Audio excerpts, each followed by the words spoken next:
विश्व के सारे लोग करे जो साथ में मिलकर प्रार्थना, सबका मंगल होगा तब, सबका मंगल होगा तब, बढ़ेगी विश्व की चेतना।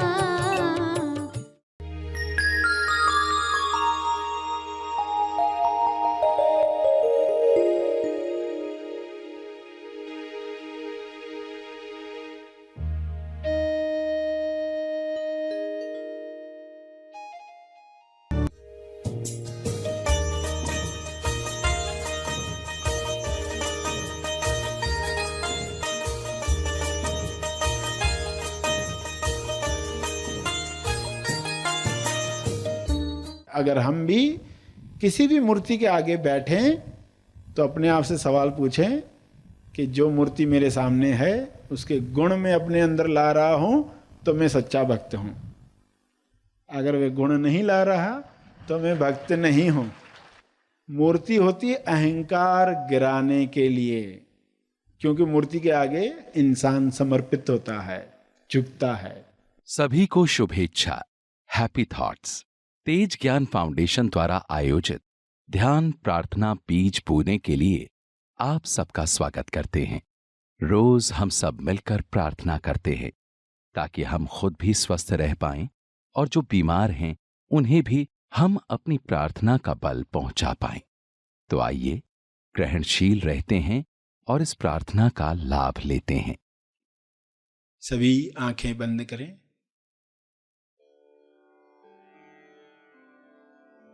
हे परमात्मा, पूरे विश्व पर ऐसा शुभ्र प्रकाश प्रकाशित करो जिससे लोगों के अंदर लालच समाप्त हो जाए। लालच की वजह से जो भी कुप्रथाएं आज भी चल रही हैं वे समाप्त हो जाएं। सारे डर निकल जाएं, असुरक्षा की भावना समाप्त हो जाए। हर जीव, हर मनुष्य आत्मनिर्भर बने और उसके अंदर विवेक जागृत हो। शुभ्र प्रकाश की कृपा विवेक बुद्धि को जागृत करे, लोग स्वयं देख पाएं क्या सोच हमें कुंठित करती है, सिकोड़ लेती है, तनाव से भर देती है। उस सोच को समाप्त कर दिया जाए। हर एक इस जागृति में नहाए कि किसी पर अत्याचार करने की आवश्यकता नहीं है। आपको जो चाहिए वह ईश्वर देने को स्वयं तैयार है। केवल तालमेल बिठाना है, अलाइनमेंट बढ़ानी है। जब सारे जीव अलाइनमेंट में आ जाएंगे तब किसी कुप्रथा की आवश्यकता नहीं है। आज उनमें से कोई प्रथा की आवश्यकता नहीं है जो पुराने काल में युद्धों की वजह से हुआ करती थी। आज शांति के परम आगाज से अंजाम तक लोग जा रहे हैं। ऐसी शुरुआत, ऐसा अंत जहां पर चारों ओर शांति का साम्राज्य है। इस शांति में सभी लोग पवित्र हो रहे हैं, होली अनुभव कर रहे हैं।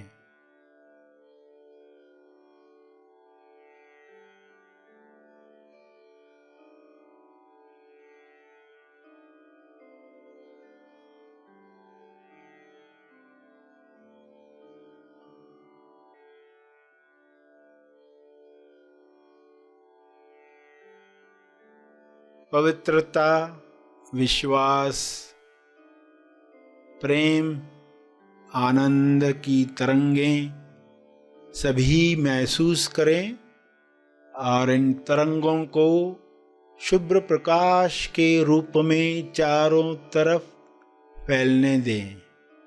ये तरंगें चारों ओर जा रही हैं, बढ़ते जा रही हैं। इसका तेज प्रकाश सभी गलत धारणाओं को समाप्त कर रहा है।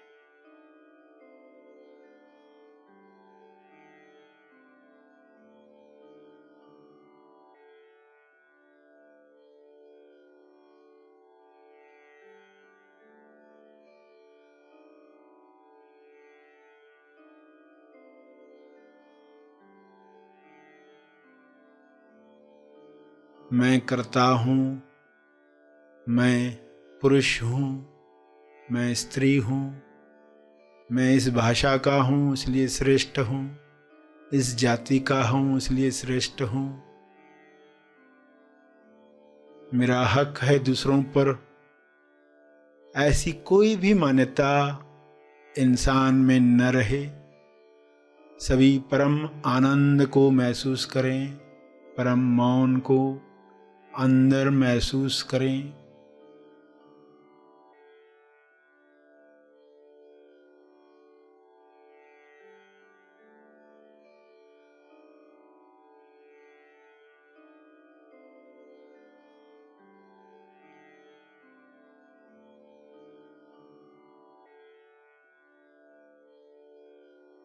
करुणा से भर जाएं, भाईचारे से जिएं। ऐसा हो रहा है, ऐसा हो चुका है।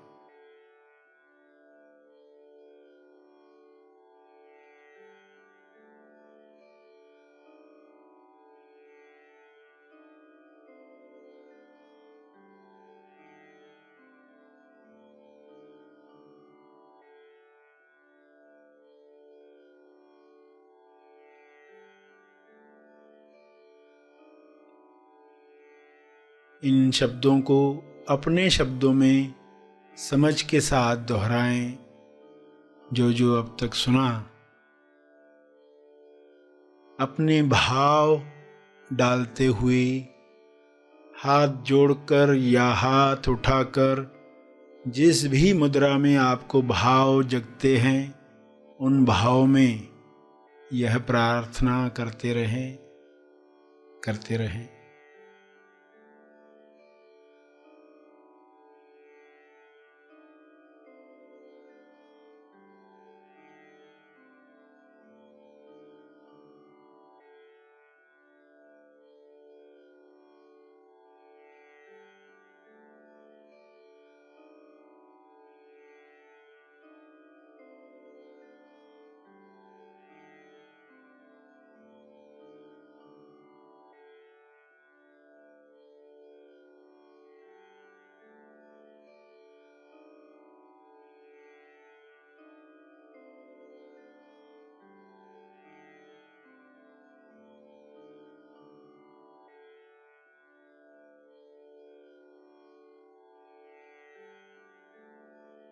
प्रार्थना के अंत में तर्पण करें।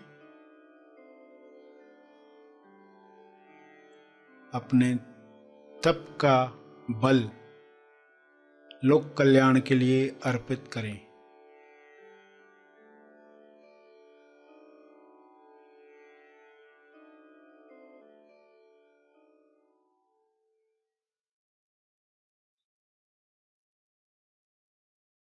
सभी आंखें खुलें।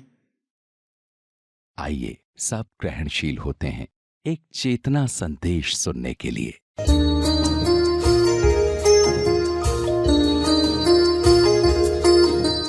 सबसे पहले जिस इंसान को सत्य मिला, उसने उस सत्य को लोगों तक रखने के लिए कोई आलम्बन लिया, कोई कहानी ली, कोई एनालॉजी ली, कोई दोहा लिया, अभंग लिया, या मूर्ति ली, या विधि ली। तो वो विधि क्या करने वाली थी, वो मूर्ति क्या करने वाली थी, लोगों को संकेत देने वाली थी। देखो, एक मूर्ति बनाने वाला जो मूर्ति बनाता है, वो मूर्ति बनाने वाला अगर सेल्फ रियलाइज हुआ तो वो ज्ञान को क्या करेगा, मूर्ति में ढालने की कोशिश करेगा। कोई गायक, कोई संगीतकार आत्म साक्षात्कार प्राप्त करेगा तो वो क्या करेगा, उस ज्ञान को संगीत में डालना चाहेगा, क्योंकि उसके मनोशरीर यंत्र का सहज स्वभाव है, उससे वो प्रकट होता है। चित्रकार होगा, चित्र में ढालेगा तो चित्र बने, मूर्तियां बनी, विधियां बनी। और आज लोग उन चित्रों में उलझ गए, उन मूर्तियों में उलझ गए। अगर फिर से हमें समझना है तो क्या करना होगा कि उस मूर्ति के अंदर कौन सा संकेत है। जिसने पहली बार शंकर की मूर्ति बनाई, अर्धनारीश्वर बनवाया, शिवलिंग बनाया, कैलाश पर्वत पर बिठाया, तो उसके अंदर क्या भावना थी, ये कब समझोगे, जब आप भी उस अनुभव में स्थापित होंगे। वरना लोग असली अध्यात्म के नाम पर क्या कर रहे हैं, विधियों में लगे हुए हैं। अलग अलग विधियां, और हर विधि का अपना महत्व है। कोई भी विधि गलत है ऐसा नहीं कहा जा रहा, मगर लोग विधियों में अटक जाते, जैसे मूर्तियों में अटक जाते। मूर्तियों से जो संकेत लेना था वो लिया नहीं। जिन लोगों ने मूर्ति बनाई वहां संपूर्ण ज्ञान था, उन्होंने ईश्वर के गुण उस मूर्ति में डाल दिए। अगर हम भी किसी भी मूर्ति के आगे बैठें तो अपने आप से सवाल पूछें कि जो मूर्ति मेरे सामने है उसके गुण मैं अपने अंदर ला रहा हूं तो मैं सच्चा भक्त हूं। अगर वे गुण नहीं ला रहा तो मैं भक्त नहीं हूं। मूर्ति होती है अहंकार गिराने के लिए, क्योंकि मूर्ति के आगे इंसान समर्पित होता है, झुकता है। बाहर से झुके अंदर से न झुके कोई फायदा नहीं। शरीर झुके मन तेज स्थान पर न हो तो कोई फायदा नहीं। अंदर चल रहा है विचार, अभी कहाँ जाना है, क्या करना है, उसको अभी तक ये काम बताया नहीं, उसको फोन किया नहीं है। अगर ऐसा सब चल रहा है तो सही झुकना किसी मूर्ति के सामने, निराकार के सामने, किसी विधि को करते हुए, तो उस विधि बनाने वाले ने क्यों विधि बनाई, वह असली बात आपको समझनी है। वही असली अध्यात्म है। लोग क्या कर रहे हैं, कोई शरीर पर ध्यान करेगा, शरीर में चक्रास है उस पर ध्यान करेगा, कुंडलनी शक्ति जागृत करनी है उस पर ध्यान करेगा। शरीर की साधनाएं, ऐसी संवेदना देखी, ऐसा मेरा सांस आ रहा है, ऐसे में जोर जोर से सांस को छोड़ रहा हूं, प्राणायाम कर रहा हूं। देखो, इनके सब अपने लाभ है। प्राणायाम के अपने लाभ हैं, स्वास्थ्य के लिए बहुत जरूरी है। स्वास्थ्य को उठाओ, मगर उसके पहले चेतना को उठाओ। स्वास्थ्य को उठाओ, उसके पहले चेतना को उठाओ, या दोनों को साथ में उठाओ, या कम से कम चलो स्वास्थ्य उठाने के बाद चेतना को तो उठाओ। स्वास्थ्य मिल गया, काफी हो गया, पर्सन वापस व्यसनों में चला गया कि व्यायाम कर ही इसलिए रहा था क्योंकि पचता नहीं है खाना, तो व्यायाम किया, पेट अच्छा हो गया, अभी अच्छी चीजें खा सकता हूं। तो स्वास्थ्य को उठाया, चेतना को नहीं उठाया। तो चेतना को उठाना, बरकरार रखना असली अध्यात्म है। वो असली दौलत है। चेतना की दौलत असली दौलत है।